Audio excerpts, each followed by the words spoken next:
El cielo sobre un pueblo al norte de México se desgarraba aquella tarde de invierno. La lluvia caía como cuchillos, golpeando con furia los caminos de tierra y las veredas de piedra que conducían al cementerio de Santa María. El viento silbaba con un lamento grave, arrastrando hojas y ramas como si quisiera barrer todo rastro de vida. Entre tumbas desgastadas y cruces corroídas por el tiempo, un hombre permanecía de pie, inmóvil, como si fuera parte del paisaje desolado. Se llamaba Esteban Salazar. Tenía apenas 40 años, pero la pena lo había envejecido una década más. Sus ojos eran oscuros pozos vacíos, y su piel, curtida por el dolor, apenas reaccionaba al agua que lo empapaba de pies a cabeza. No llevaba paraguas, tampoco abrigo. Era como si no le importara enfermarse o incluso morir allí mismo. Frente a él se levantaban dos pequeñas lápidas, una con el nombre de Emilia, su hija de 6 años, muerta por un corazón débil, y otra con el nombre de Rosa Martínez, su esposa, consumida lentamente por la tristeza hasta que la vida se le escapó en un suspiro. Esteban había sido un médico militar distinguido y heredero de una fortuna familiar. En otro tiempo, la gente lo llamaba el millonario bondadoso, por sus obras de caridad y donaciones a hospitales. Pero todo aquello murió con Emilia y Rosa. Abandonó la mansión donde solía organizar banquetes, rompió lazos con la sociedad que lo aplaudía y se refugió en una vieja granja en las afueras. Allí vivía como un fantasma, sobreviviendo más que viviendo, y visitando el cementerio cada semana para hablar con las dos personas que jamás volverían a responderle. Pero su dolor no solo provenía de esas pérdidas. Esteban cargaba con un recuerdo de sus años en el ejército que aún lo perseguía en pesadillas, un soldado que convulsionó tras recibir una inyección. Los superiores lo acusaron de haber cometido un error mortal. Él no se defendió, no levantó la voz, aceptó la culpa en silencio, como si hubiera firmado su propia condena. Desde entonces dejó el bisturí y nunca volvió a ejercer la medicina. Aquella tarde, bajo la lluvia helada, Esteban se arrodilló ante las lápidas. Colocó una mano sobre la piedra fría y susurró con voz ronca: «Estoy cansado. Tal vez ha llegado la hora de seguirlas». El viento aulló como si quisiera responderle. Esteban cerró los ojos, dispuesto a entregarse a esa idea. Pero de pronto, otro sonido rompió la monotonía del agua. Pasos pequeños, desordenados, chapoteando en el lodo.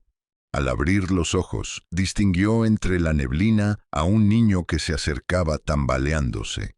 Tenía el cabello pegado a la frente por la lluvia, la ropa hecha jirones y los labios morados por el frío.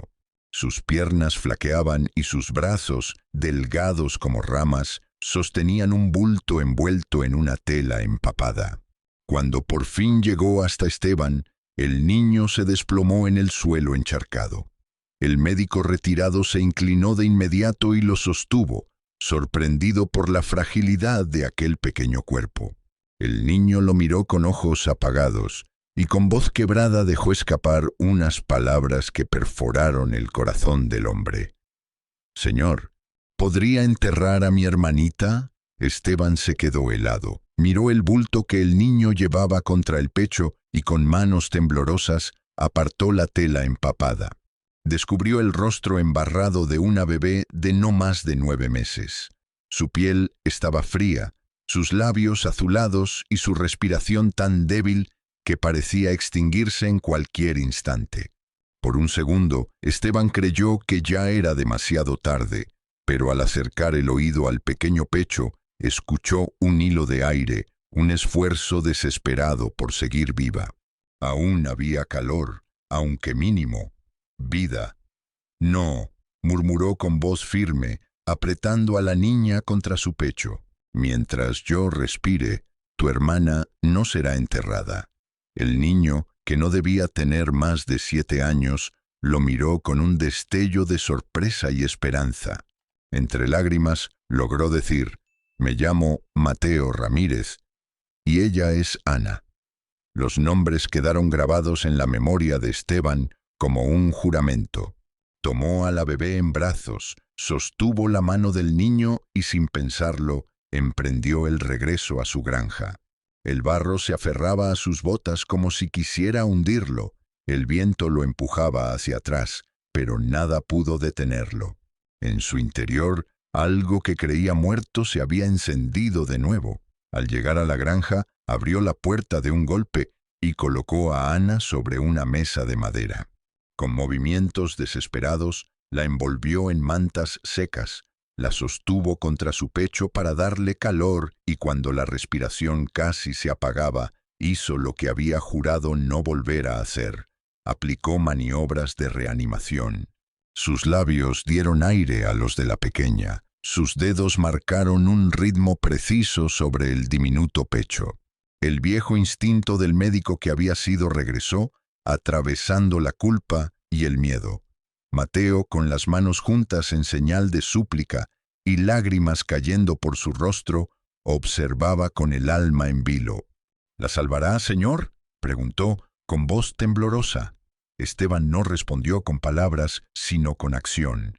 Repitió una y otra vez la secuencia de presión y respiración, hasta que un leve suspiro escapó de los labios de la niña. El pecho de Ana subió y bajó con un poco más de ritmo. Esteban sintió un golpe en el corazón. Algo que creía enterrado bajo toneladas de dolor volvía a latir. Cansado pero aliviado, cubrió a Mateo con una manta y le entregó ropa seca. El niño bebió agua tibia entre sollozos. Entonces, en voz baja, relató lo que lo había arrojado a la tormenta. Hombres que reclamaron las tierras de su padre, una paliza mortal, una madre arrastrada sin saber si seguía viva y un nombre que hizo que Esteban se quedara helado: Víctor Blanco. El pasado regresaba con fuerza, pero Esteban no podía permitirse hundirse en recuerdos. Miró a Mateo, luego a la pequeña Ana dormida con respiración frágil, y entendió que la vida le estaba dando una nueva oportunidad. Esta vez no permitiría que la muerte se llevara lo que aún podía salvar.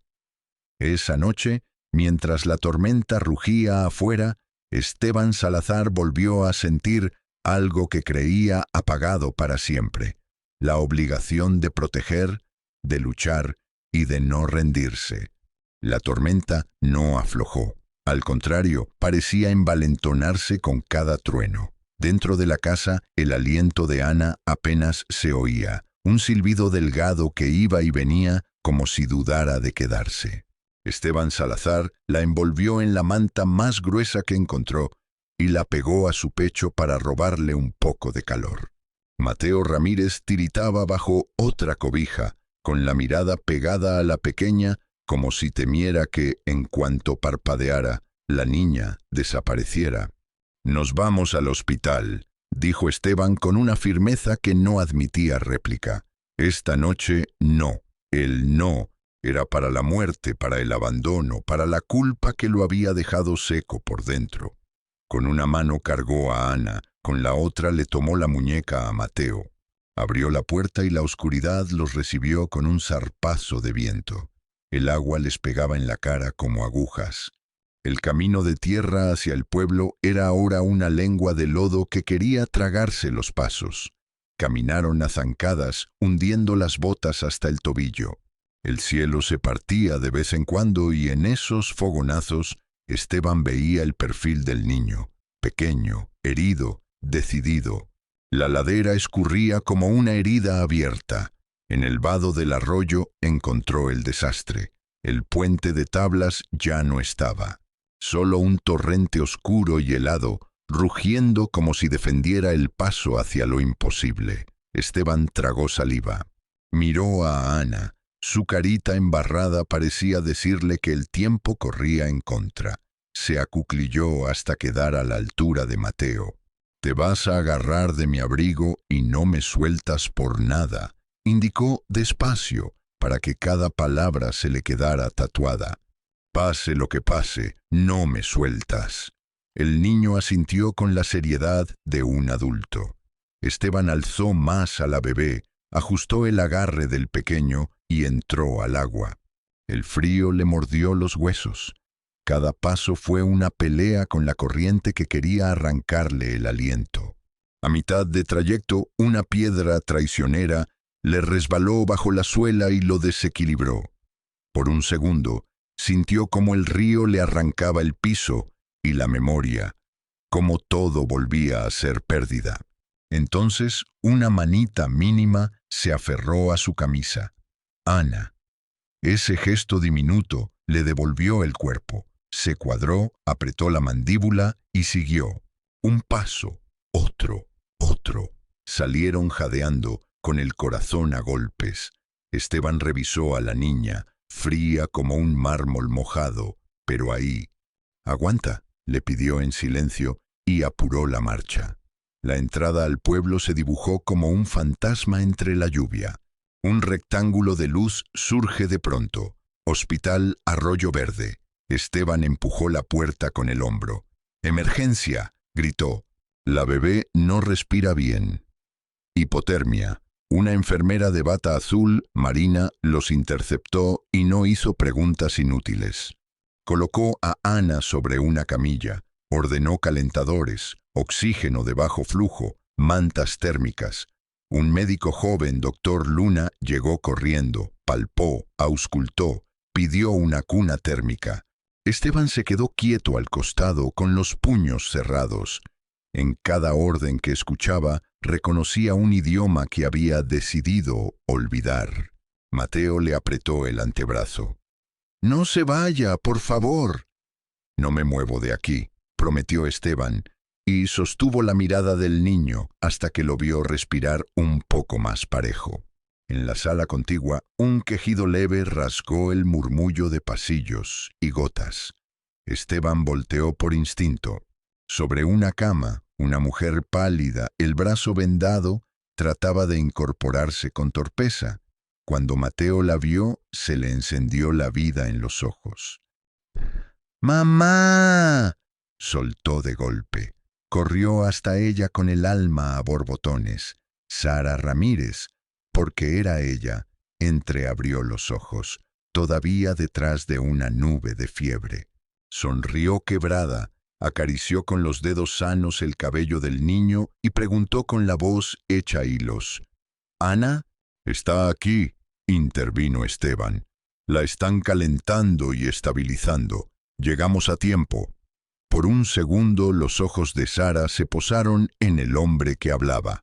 Hubo un destello de reconocimiento, remoto pero verdadero, como cuando uno encuentra una canción vieja en una radio olvidada. «Usted», susurró, «usted no tuvo la culpa. No fue su inyección». Esteban sintió que el piso se movía de un modo distinto al del río. Esa frase era un relámpago en pleno pecho. Sara trató de incorporarse otra vez y el vendaje de su brazo se manchó de rojo. La enfermera corrió hacia ellos. La herida se abrió. «¿Dónde está el cirujano de guardia?», preguntó Esteban. «En traslado», contestó Marina con la sinceridad que se reserva a las noches malas. «Falta al menos una hora». La sangre no iba a esperar. Esteban miró el equipo. Bandejas, suturas, antisépticos, compresas. El doctor Luna abrió los labios como dudando de una pregunta que ya conocía la respuesta. «Señor», lo tanteó. «Usted...». El pasado vino y se paró a su lado. No como un enemigo, sino como un viejo compañero que te mira y te dice: «Te necesito». «Tráigame el material, yo me hago cargo», dijo Esteban. Manos lavadas, guantes, la tijera que corta el vendaje con cuidado, el olor punzante del yodo. Un punto de sutura que no solo cose piel, sino que ata de vuelta una decisión. Esteban trabajó con la mecánica de quien ha cruzado esa frontera 100 veces. Controlar sangrado, revisar trayecto, limpiar, cerrar por planos. La respiración de Sara, primero dispareja, fue encontrando un ritmo tímido. El doctor Luna sostenía con firmeza. Marina alcanzaba insumos con precisión. Mateo, en un rincón, veía la escena como si alguien le devolviera pedazos de mundo. Cuando Esteban ató el último nudo, el niño soltó el aire retenido. «Gracias», balbuceó, con la voz que se le hizo agua. Esteban no respondió. Miró a Sara. Ella buscó su mano con la suya, débil pero clara, y apretó. «Yo lo vi», murmuró. Víctor Blanco cambió los frascos. En la brigada, lo anoté, por si algún día. Su voz se quebró. En mi bolsa, una libreta.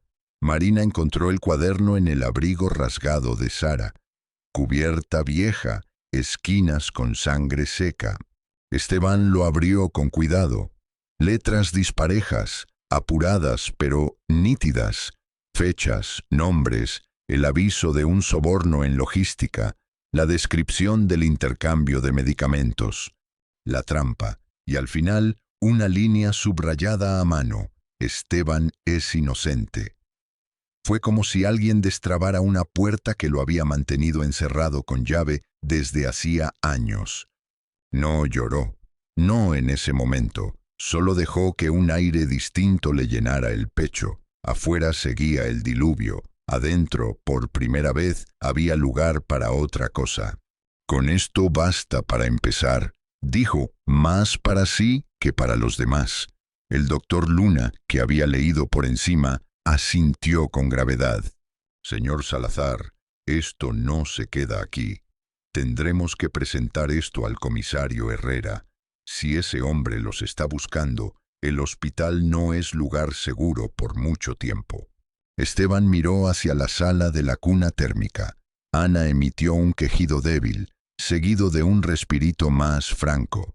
Marina apareció con una sonrisa cansada. «Subió temperatura, saturación mejor. Está respondiendo». Mateo se rió sin sonido, como si tuviera miedo de espantar la buena noticia. Acarició con la yema de los dedos el borde de la cuna. «¿La podemos llevar a casa, señor?» «Casa». La palabra se le clavó a Esteban en algún sitio precioso que había olvidado. Miró a Sara, extenuada, pero con la luz de una madre que ha peleado hasta el hueso. Miró a Mateo, que ya no temblaba tanto. Miró a Ana, cuyas manos minúsculas se abrían y cerraban como aprendiendo el gesto de vivir. «Al amanecer», dijo. «Cuando la doctora nos dé el alta, las llevo a mi granja. Allí van a estar a salvo. Por ahora». Marina organizó una camilla para Sara. El doctor Luna dejó órdenes precisas. Hasta que la lluvia bajara, se quedarían en observación. Esteban, sentado en una silla dura, se permitió cerrar los ojos un instante. No durmió. Repasó. El río, la mano de Ana, la libreta, el nudo final de la sutura, la promesa que se le formaba sola en la boca, no volver a soltar. Cuando por fin el cielo empezó a aclarar, la tormenta se convirtió en un goteo persistente. Una camioneta del hospital los acercó por el camino de terracería. La granja, húmeda y ocre, se asomó como un animal que despierta con pereza. Esteban bajó primero para abrir el portón, luego ayudó a Mateo con la cuna portátil donde viajaba Ana. Por último, tomó a Sara con cuidado. El porche que tantas noches fue guarida de silencios recibió 3 respiraciones nuevas. Esteban puso una mecedora junto a la ventana y ahí acomodó a Sara con una manta y té de canela. Mateo, sin que nadie se lo pidiera, llenó un balde con agua limpia y lo dejó junto a la puerta por si alguien necesita lavar manos. Ana durmió al fin, cobijada con una tela tibia que olía a sol antiguo. Esteban se paró un momento en el marco de la puerta. Frente a él se extendía el patio, el corral, la sombra de un árbol que había visto inviernos más bravos. Inspiró hondo. Por primera vez en mucho tiempo, la casa no era un museo de su pérdida, era una trinchera de vida. No se engañaba. Víctor Blanco no se iba a quedar quieto. Pero ahora había verdad sobre la mesa, una familia a resguardar y un corazón que había recordado su oficio más difícil: creer. Lo que viniera después, la ley, los nombres, las cuentas pendientes, tendría que encontrarlo de pie. Esteban giró, miró a los tres y dijo con esa voz que había recuperado su peso: bienvenidos a casa. Y la palabra, al fin, significó exactamente lo que debía significar. La tormenta había pasado, pero el silencio que quedó no era paz, era un respiro tenso, como si el campo estuviera guardando fuerzas para el siguiente golpe. La granja de Esteban Salazar amaneció cubierta de charcos, con el aire oliendo a tierra mojada y maderas hinchadas por la lluvia. Para Mateo, ese amanecer era casi milagroso. Su hermanita Ana dormía en una cuna improvisada, respirando con un ritmo lento, pero estable. Esteban había pasado la noche en vela, revisando su temperatura, cuidando que no volviera la fiebre. Cada vez que veía el pequeño pecho de la niña levantarse y caer, recordaba el último aliento de Emilia, su propia hija. Esa vez había perdido. Ahora se negaba a repetir la historia. Sara Ramírez, aún débil y con el brazo vendado, lo observaba desde la mecedora junto a la ventana. Había dolor en su mirada, pero también un brillo distinto, la certeza de que no estaban solos. «Gracias, don Esteban», murmuró con voz apagada pero firme. «Si no fuera por usted, hoy yo no estaría aquí. Y mis hijos tampoco». Él no contestó. No sabía recibir agradecimientos. Su forma de responder era el silencio y la acción. Esa mañana decidió ocuparse de la cerca que rodeaba el terreno. El aguacero había debilitado algunas tablas y no quería que el ganado del vecino se colara. Clavó y reforzó maderas hasta que el sol subió lo suficiente para secar parte del suelo. Fue entonces cuando algo llamó su atención. Un tramo del cerco estaba arrancado, no por la tormenta, sino por manos humanas. Las huellas en el barro eran claras, botas grandes, recientes. El corazón de Esteban se endureció. No quiso alarmar a Sara, así que cuando ella preguntó qué había pasado, respondió con calma: «Nada grave, unas tablas viejas. Esta tarde lo arreglo». Pero en su interior sabía que no era un accidente, era un mensaje. Y sabía de quién. Esa noche el aire de la pradera era denso. Los grillos callaban como si también esperaran. Esteban no pudo dormir. Se quedó sentado en el porche con la lámpara de aceite encendida y la vista fija en la oscuridad. Recordaba el cuaderno de Sara, las letras temblorosas donde había escrito la verdad. Víctor Blanco había cambiado los medicamentos en el frente. Lo había condenado a cargar con una culpa que no era suya. Ahora, ese mismo hombre rondaba cerca de su casa. Al amanecer, los gritos de Mateo lo sacaron de sus pensamientos. «¡Don Esteban!».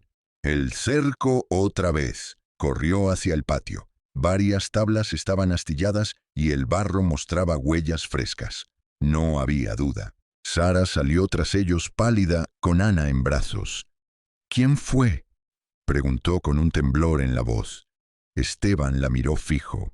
Esta vez no escondió la verdad. «Fue Víctor Blanco. Quiere que sepamos que está cerca». El nombre cayó como un golpe seco. Sara apretó más a la niña contra su pecho. El recuerdo de aquella noche la atravesó.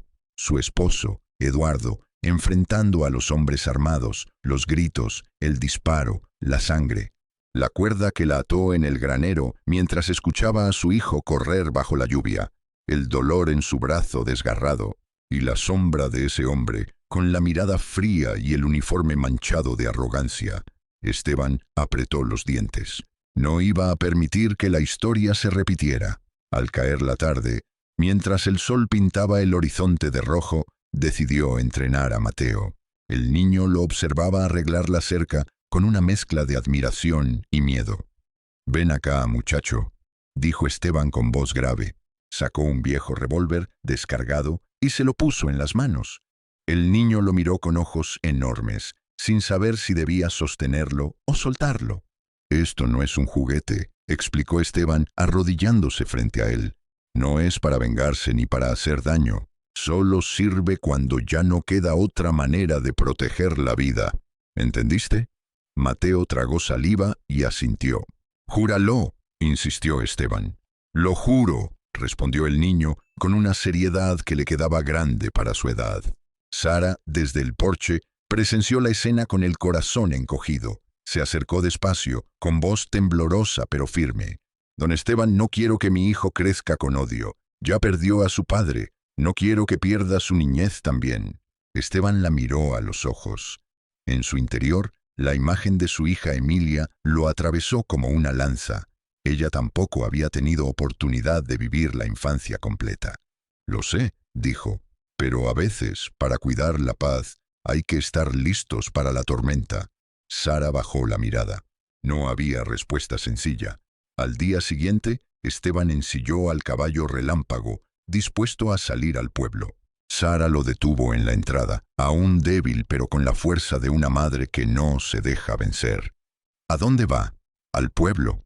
Necesito hablar con el comisario Herrera. Necesito que sepa lo de Víctor». Sara le tomó el brazo con la mano buena.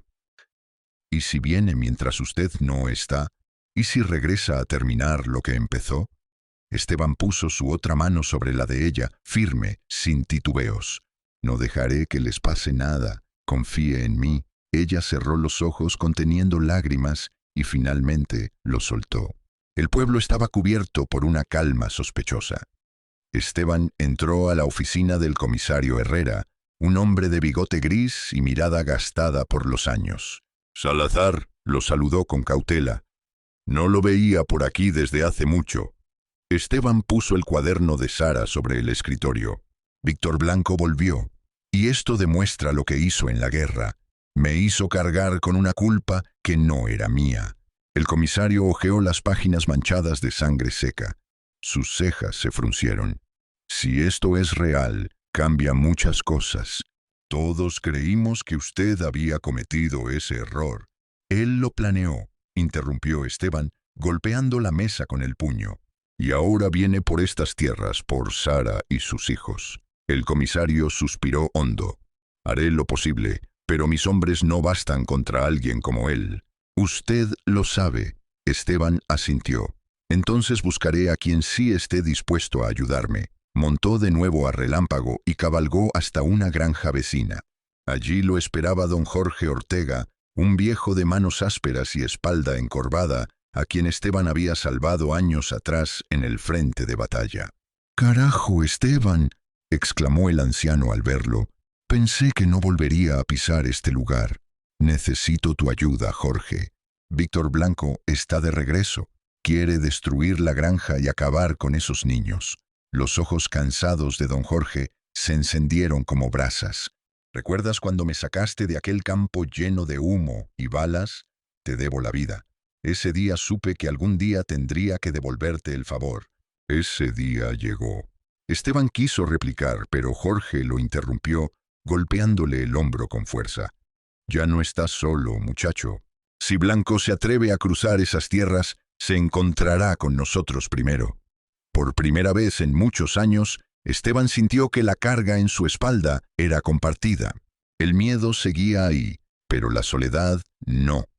Esa noche, de regreso en la granja, Esteban encontró a Sara en el porche, con Ana dormida entre sus brazos, y Mateo jugando con un carrito de madera. La escena parecía de otro mundo, un respiro de normalidad en medio de la guerra que se acercaba. Esteban se detuvo frente a la cerca reparada y miró hacia la oscuridad del horizonte. «Víctor», susurró con un tono que era mitad promesa, mitad amenaza. «Esta vez no estoy solo». Y en su voz había acero, el mismo acero que anuncia que la verdadera tormenta está por comenzar. La tarde se apagó sin prisa, como si el cielo quisiera estirar la calma para que todos creyeran que el peligro había cambiado de rumbo. Pero Esteban Salazar sabía leer los silencios. Ese no era de paz, sino de espera. El campo olía a madera húmeda y a metal. El viento apenas movía las ramas del mezquite del patio, y cada crujido de la cerca sonaba como un aviso. Había pasado el día preparando la granja. Con Mateo revisó el perímetro y tendió hilos finos con campanillas en puntos estratégicos. Si alguien cruzaba por ahí, el sonido los alertaría. Atrincheró una zona detrás del establo con sacos de grano y 2 barriles viejos para cubrirse. Al interior, dejó una ruta clara desde la cocina hasta el cuarto del fondo, por si Sara y Ana necesitaban refugiarse. El revólver limpio, los cartuchos contados, una lámpara de aceite al centro de la mesa y un balde con agua cerca de la puerta para apagar antorchas, dijo, mirando a Mateo con una seriedad nueva. Si escuchas mi silbido, le explicó al niño, te cubres aquí atrás. Si silbo 2 veces, corres al cuarto y no sales hasta que yo entre. ¿Entendido? Mateo asintió. Tenía los ojos grandes, asustados, pero esa clase de miedo que obedece. A veces miraba hacia la cuna de Ana, como para recordarse por qué hacía fuerza, donde antes solo temblaba. Al caer el sol, llegó don Jorge Ortega con 2 vecinos, Lucho y Pedro, hombres curtidos de manos agrietadas y espalda fuerte. No traían discursos, solo miradas que decían, aquí estamos. Esteban repartió posiciones sin levantar la voz. Jorge cubriría el flanco de los corrales, Lucho la parte baja del arroyo, Pedro el sendero que venía de la carretera. Esta casa no es un fuerte, dijo Esteban, pero hoy va a resistir como si lo fuera. La luz se hizo honda, los grillos callaron. Sara salió al porche con Ana dormida en brazos. Se sentó en la mecedora y por un momento el cuadro parecía prestado de otra vida. Una mujer arrullando a su hija, un niño jugando con un carrito de madera, un hombre revisando clavos. Un atisbo de normalidad antes del golpe. El golpe llegó como un rugido de voz atravesando la pradera. Salazar, tronó. Sal, o prendo fuego a tu pocilga. El nombre rebotó en las tablas y le puso filo al aire. Víctor Blanco. La oscuridad no lo escondía. Venía con una línea de antorchas y sombras detrás, como si arrastrara consigo el eco de todas sus impunidades. Esteban no respondió. Solo apagó la lámpara de aceite, empujó a Mateo hacia los sacos, asentó la mira desde la ventana y esperó. No disparó primero, le bastó con romper la antorcha del que iba más cerca. La llama murió en un chasquido y el frente de hombres quedó por un segundo ciego. ¡Se cubre!, escupió uno de los matones. ¡Avancen! El primer intercambio de balas partió la noche. Los cascos en el corral golpearon tablas. Relámpago resopló nervioso.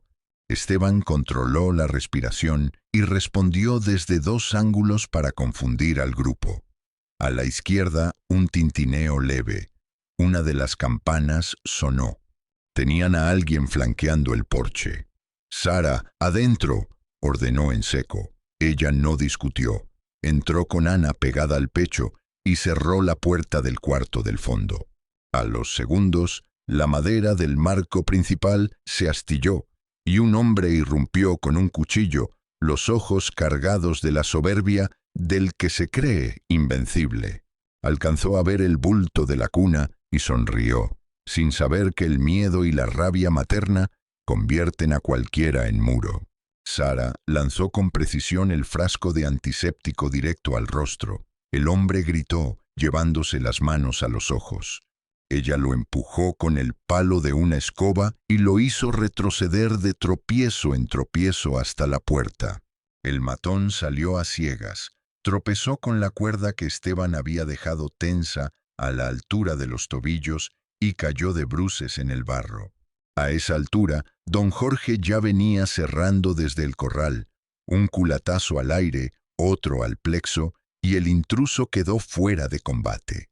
«Bien hecho», murmuró Jorge, más para sí que para los demás. «Aquí no entra nadie a asustar niños». El fuego volvió a estallar en ráfagas intermitentes. Esteban sintió el ritmo. Retrocedieron, buscaron otra línea, intentarían prender algo. Se adelantó por el flanco protegido, avanzó bajo el alero y desde el ángulo desarmó a dos con tiros limpios a la mano. No quería muertos, quería desordenarlos. A lo lejos, el comisario Herrera no aparecía, y entendió que aquella noche no tendría árbitro hasta que alguien cambiara el marcador. Entonces, de la oscuridad opuesta, un estampido distinto a las armas cortas quebró el equilibrio. Escopetas. Lucho y Pedro habían cerrado con un pequeño grupo de vecinos que venían a pie. Entre todos estrecharon el cerco. Víctor Blanco maldijo.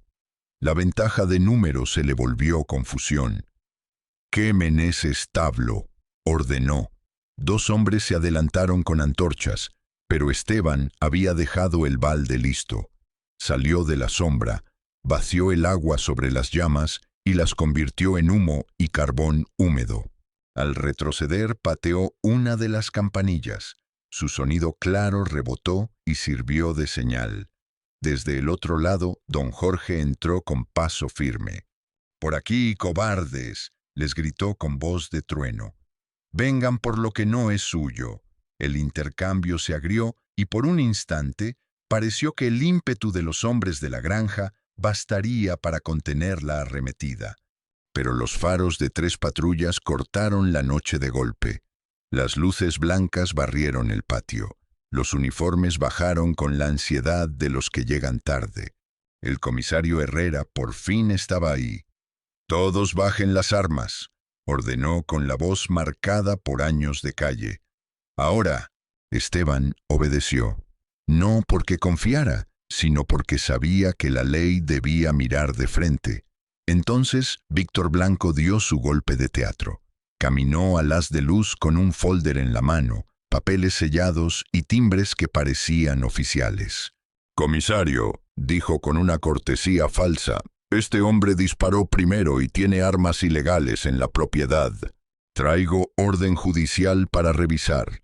Aquí están los documentos». Herrera tomó los papeles, los hojeó con el entrecejo apretado. Esteban sintió el vértigo de quien ve cómo la verdad puede perderse por un sello falso. Las manos le sudaron, no de miedo a las esposas, sino al peso de la mentira. «Comisario», dijo sin elevar la voz, «ese hombre fue quien cambió medicamentos en el frente y me hizo cargar con una vida que no quité. Hay una libreta que lo prueba, y hay un pueblo que sabe quién soy yo en esta tierra». Herrera lo miró sin parpadear.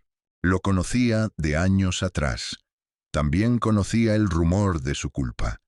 En el límite del haz de luz, Mateo apretaba un perol de hierro con ambas manos, sin saber si corría, si lloraba o si resistía de pie. Esteban le hizo una seña leve. «Quieto». «Voy a verificar estos documentos», dijo por fin el comisario con la prudencia de quien camina en alambre. «Nadie se mueve de aquí, nadie toca un arma. Si lo que trae Blanco es válido, actuaré. Si no lo es, también». Víctor sonrió con un filo que no cabía en la cara. «Claro, comisario, haga lo que deba». Las patrullas dieron marcha atrás unos metros y Herrera se retiró con 2 agentes para corroborar. En la subdelegación, el patio quedó suspendido en una tensión pegajosa. A la distancia, los hombres de blanco murmuraban entre dientes. No se habían ido, esperaban. Esteban entendió que aquella pausa no era tregua, era parte de la trampa. Se replegó hacia la casa sin dar la espalda. Entró, revisó la cuna. Ana dormía, tibia, ajena a los ruidos del mundo. Sara le sostuvo la mirada con un pulso nuevo en la barbilla, mezcla de miedo y orgullo. «No nos van a quebrar», dijo ella en voz baja. «Ya no». Esteban respiró hondo, miró a Mateo. El niño, obediente a la seña, sostenía el perol como si fuera un escudo. Le acomodó una mano en el hombro. «Pase lo que pase, de pie, ¿sí?» Mateo asintió. Afuera, una brisa levantó el olor a pasto lastimado. Don Jorge silbó 2 veces desde el corral, la señal de que alguien rondaba otra vez el cerco roto. Esteban salió de nuevo al porche. En algún punto oscuro de la pradera, Víctor Blanco volvió a alzar la voz. «Te queda poco, Salazar».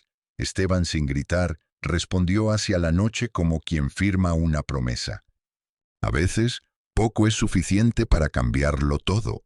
Las sombras se movieron. Una campanilla sonó. La noche se encogió. Y la granja, que ahora era trinchera y hogar, se preparó para lo que todavía faltaba por resistir. La madrugada se abrió paso con timidez sobre la pradera. Los primeros rayos de sol parecían no atreverse a iluminar demasiado, como si también temieran revelar lo que había ocurrido la noche anterior. El aire olía a pólvora, a tierra mojada y a cansancio. La granja de Esteban Salazar estaba marcada por las huellas de la confrontación. Tablas astilladas, el corral medio abierto, el lodo pisoteado por botas desconocidas. Sin embargo, allí seguía en pie. Dentro de la casa, el silencio era distinto. No era vacío, sino un silencio de resistencia. Mateo Ramírez dormía en un rincón sobre un colchón improvisado, con el perol de hierro todavía cerca, como si incluso en sueños quisiera defender a su hermanita. Ana descansaba con respiración suave, envuelta en la manta más limpia que Esteban había encontrado. Y en la mecedora del porche, Sara, aún pálida y débil, había vencido al sueño con la niña en brazos, como si temiera que soltarla significara perderla otra vez. Esteban observaba la escena de pie, con el revólver descargado sobre la mesa. Su mirada era dura, pero algo había cambiado. Esa dureza ya no era solo tristeza, era decisión. Víctor Blanco seguía afuera, planeando su próximo movimiento, pero Esteban ya no era el hombre quebrado que se había rendido a la culpa. El comisario Herrera regresó al amanecer con el rostro serio y la libreta de Sara en la mano. Había revisado los documentos que Víctor presentó. Eran falsificaciones. El comisario lo confirmó con voz grave. Tenías razón, Salazar. Todo era una trampa. Blanco quiso ponerte la soga al cuello otra vez. Esteban cerró los ojos un instante. No era alivio del todo, era apenas un respiro en medio de la tormenta. Entonces habrá más intentos, respondió. Ese hombre no sabe detenerse. Herrera asintió. Lo sé, y no puedo prometerte protección constante. Mis hombres son pocos, y Blanco tiene tentáculos en varios pueblos. Pero miró la libreta. Aquí hay pruebas suficientes para abrir un proceso. No va a ser rápido, pero tarde o temprano caerá. Esteban miró a Sara y a sus hijos. Tarde o temprano no era suficiente. Él necesitaba protegerlos ahora. Durante el día, la granja trató de recobrar un aire de normalidad. Sara, aunque débil, pidió ayudar en la cocina. Esteban le preparó un banco cerca del fogón para que pudiera revolver una olla de caldo ligero. Mateo, con entusiasmo infantil, quiso regar las flores junto a la cerca. «No las ahogues, hijo», le dijo Sara con una sonrisa cansada. «Las flores también necesitan aire». El niño levantó la cara, empapado por el balde, y sonrió con una inocencia que se negaba a morir. Esa sonrisa fue como un bálsamo. Después de tantas noches de miedo, Sara volvió a reír suavemente. Esteban la escuchó desde el establo y, por primera vez en muchos años, el sonido de la risa de una mujer le atravesó el pecho de manera distinta, no como herida, sino como recordatorio de que aún era posible vivir. Por la tarde, Esteban llevó a Mateo al patio. «Ven, muchacho, es hora de que aprendas algo nuevo». Le puso sobre el lomo de Relámpago, el caballo marrón.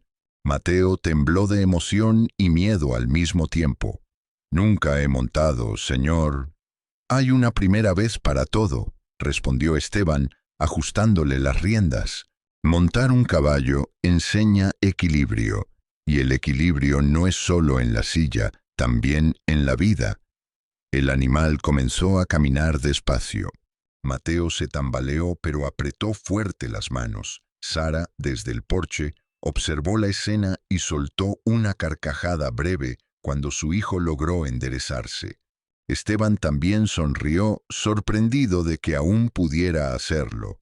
Esa noche, con la luna bañando de plata el campo, Esteban encendió la lámpara de aceite y la puso sobre la mesa. Sara estaba sentada cerca, con Ana dormida en brazos. El silencio era íntimo. Ella levantó la mirada, nerviosa, como quien guarda un secreto que ya no puede callar. «Tengo que decirle la verdad», susurró. «Usted merece saberlo». Esteban se inclinó, en silencio. Sara tragó saliva, sus dedos apretando la manta. «Mi esposo, Eduardo, murió a manos de Víctor Blanco. Esa noche vinieron por la tierra. Eduardo no se dobló, salió al portón con su rifle viejo. Víctor lo miró con desprecio, con ese uniforme y esa medalla que presume, y le disparó en el pecho. Yo corrí hacia él, pero me golpearon, me arrastraron al granero. Mi brazo quedó destrozado en la pelea. Pensé que moriría ahí, atada, sangrando, pero su voz se quebró. Pero Mateo me encontró. Él, con apenas 7 años, me soltó la cuerda y cargó a Ana bajo la tormenta. Ese niño me salvó la vida. Esteban sintió un nudo en la garganta. Sara lo miró directo a los ojos. Víctor no va a detenerse. Si ya mató a mi esposo, intentará arrebatarnos todo. El silencio fue denso. Luego Esteban puso una mano áspera sobre la de ella. Aquí no van a estar solos nunca más. Lo juro. Los ojos de Sara se llenaron de lágrimas. No eran de miedo, sino de alivio. Pasaron unos días de calma tensa. El sol volvió a salir. Los animales del corral se acomodaron en su rutina y la vida en la granja adquirió un ritmo que parecía casi normal. Pero los ojos de Esteban nunca dejaban de escudriñar el horizonte. Sabía que ese respiro era solo un préstamo. Una tarde, mientras reparaba el techo del establo, notó algo extraño en la cerca. Una tabla rota de nuevo, el pasto aplastado y huellas frescas en el barro. No era accidente. Se arrodilló, pasó los dedos por la huella y apretó los labios. Víctor había vuelto a rondar. No quiso alarmar a Sara ni a Mateo. Clavó otra tabla. Fingió normalidad, pero en su interior la certeza era clara. La verdadera batalla estaba cada vez más cerca. Esa noche, mientras el viento golpeaba suave contra las ventanas, Esteban se quedó de pie en el porche, con el revólver sobre la mesa y los ojos fijos en el horizonte. Detrás de él, Sara arrullaba a Ana, y Mateo dormía abrazado a una manta. La granja ya no era un mausoleo de recuerdos. Ahora era un hogar, un refugio y una trinchera. Y Esteban, por primera vez en años, tenía algo por lo cual luchar con toda su fuerza. El nombre de Víctor Blanco seguía rondando como una sombra, pero Esteban sabía que esta vez no lo enfrentaría solo. Ahora tenía una familia que defender, y esa era la diferencia entre un hombre cansado y un hombre dispuesto a resistir hasta el final. La noche se había vuelto interminable para Esteban Salazar. No importaba cuánto reforzara las cercas, ni cuántas rondas hiciera con la lámpara en mano. Sabía que el peligro seguía ahí, escondido en algún rincón de la pradera, esperando el momento de atacar. Cada crujido de la madera y cada ladrido lejano eran recordatorios de que Víctor Blanco aún respiraba, aún acechaba. Sin embargo, esa madrugada trajo consigo un aire distinto. No era paz completa, pero sí un respiro. El amanecer se filtró sobre los campos como un manto dorado, iluminando la casa que antes parecía un mausoleo y que ahora palpitaba como un verdadero hogar. En la cuna improvisada, la pequeña Ana dormía tranquila. Mateo se estiraba perezoso en el catre, abrazando la manta como si fuera un tesoro. y Sara descansaba en la mecedora con una leve sonrisa, su brazo vendado apoyado sobre el regazo. Esteban los observó en silencio. Una parte de él aún se resistía a creer que todo esto era real. Pasó años con el corazón hecho piedra, y ahora, de repente, el simple sonido de una respiración infantil le parecía más valioso que toda la fortuna que había heredado alguna vez. El comisario Herrera volvió a la granja al despuntar el día, esta vez con 2 agentes más. Traía un gesto firme y la libreta de Sara entre las manos. «Revisé los registros en la capital», dijo, dejando el cuaderno sobre la mesa. Los papeles de blanco eran falsos de principio a fin. Y lo más importante, tu inocencia, Salazar, está comprobada. La declaración de Sara lo confirma todo. Esteban bajó la cabeza. No lloró, pero sus ojos se humedecieron. Años cargando con una culpa que no era suya, y ahora, al fin, las palabras de un documento le devolvían algo que creía perdido. Su honor. «Eso no me devuelve lo que perdí», murmuró, «pero sí me recuerda que todavía puedo pelear por lo que queda». Herrera lo miró serio. «No bajes la guardia. Blanco no va a entregarse. Puede huir, puede reorganizarse. Esto apenas empieza». Esteban asintió. Sabía que las batallas legales y morales serían más largas que las de pólvora, pero por primera vez en mucho tiempo no sentía que luchaba solo. Los días siguientes trajeron una calma extraña. La granja volvió a llenarse de sonidos que parecían olvidados: el relincho de relámpago, el canto de los gallos al amanecer, la risa nerviosa de Mateo cuando intentaba repetir la lección de montar a caballo. Sara, aunque aún débil, caminaba por el patio con Ana en brazos y una expresión de esperanza que contagiaba. Una tarde Esteban los reunió a todos en el jardín. Ese rincón, cubierto de rosas que él mismo había sembrado años atrás, en memoria de su hija Emilia, se convirtió en escenario de un acto íntimo. Don Jorge Ortega, con su voz cascada pero firme, ofició una ceremonia sencilla. Unas palabras, 2 anillos modestos y un compromiso que no necesitaba testigos porque la vida misma ya lo había demostrado. «Estos anillos», dijo Jorge entregándolos, «no son cadenas, son recordatorios de que la familia comienza con la confianza y el respeto». Esteban tomó la mano de Sara, deslizó el anillo sobre su dedo y susurró: «Ya no estoy solo». Ella, con lágrimas en los ojos, le respondió: «Ya no soy solo una madre luchando contra el mundo». Mateo, al verlos, preguntó con inocencia: «¿Entonces ya somos una familia de verdad?». Esteban se inclinó, apoyó una mano pesada sobre su hombro y respondió con voz grave pero cálida: «Hijo, siempre lo fuimos».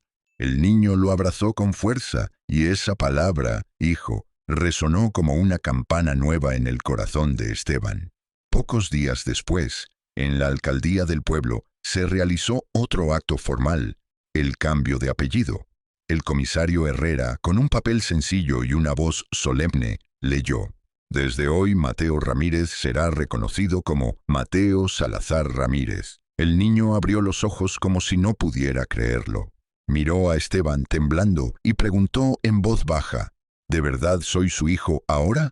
Esteban lo tomó del hombro con firmeza. «No lo dudes nunca. No necesitas un papel para hacerlo, pero ahora también lo dice la ley». Sara, detrás de ellos, lloraba en silencio mientras sostenía a Ana. Esa tarde, el despacho del alcalde no se llenó de flores ni de música, pero sí del eco de algo más grande: la certeza de pertenecer.